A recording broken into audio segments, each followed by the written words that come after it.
Halo Pak Greg dan teman-teman sekalian, selamat bertemu kembali.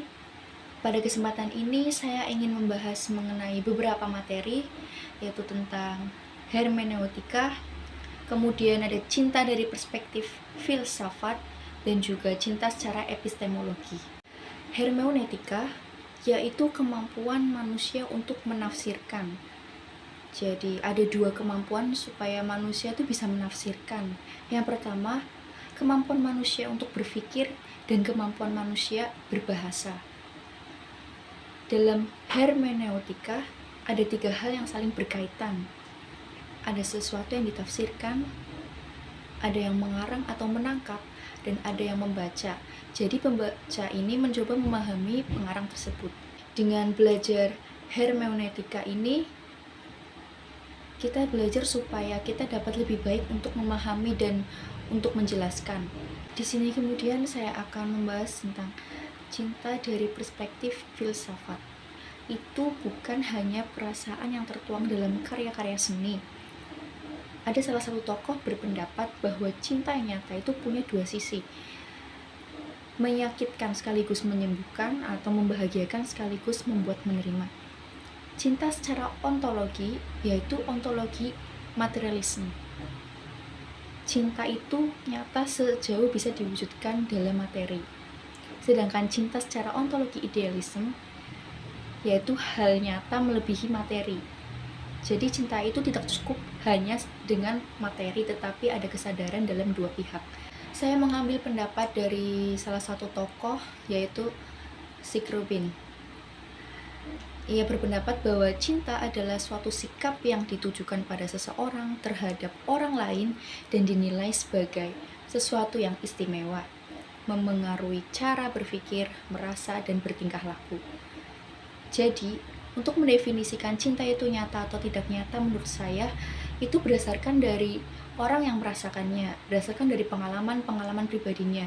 Karena cinta selalu perkara dua hal yang saling melengkapi, memberi dan diberi, menerima dan diterima, mendengar dan didengarkan, memahami dan dipahami. Dan jika saja salah satu hilang, apakah cinta masih tetap bisa disebut cinta? Dan yang membuat cinta menjadi nyata adalah perjuangan. Kalau mereka adalah sepasang yang mau sama-sama berjuang dan mengerti bahwa cinta itu adalah kesederhanaan yang perlu dibentuk untuk menjadi sempurna, maka mereka akan menganggap cinta itu nyata karena mereka saling melengkapi. Berbeda dengan mereka yang merasa pasangannya tidak mau berjuang atau tidak ada pembuktian nyata, maka kebanyakan dari mereka akan menganggap cinta itu tidak nyata. Dan ini adalah materi terakhir yang akan saya bahas, yaitu cinta secara epistemologi.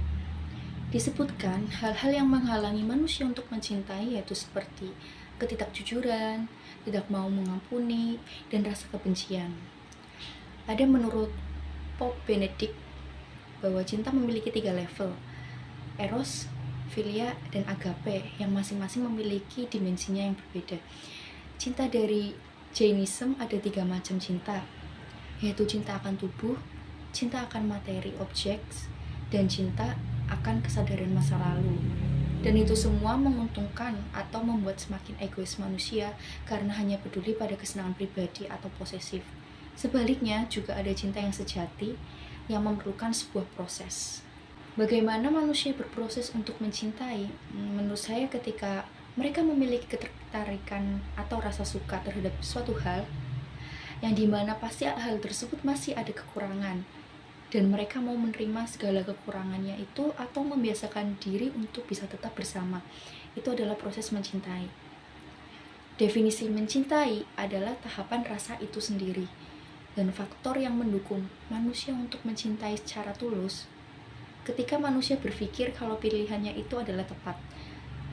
Dan halangan yang membuat manusia tidak mampu mencintai itu seperti adanya trauma masa lalu atau bahkan juga karena mereka tidak percaya dengan cinta. Dan sekian beberapa materi yang dapat saya pelajari untuk saya bahas dan saya sampaikan.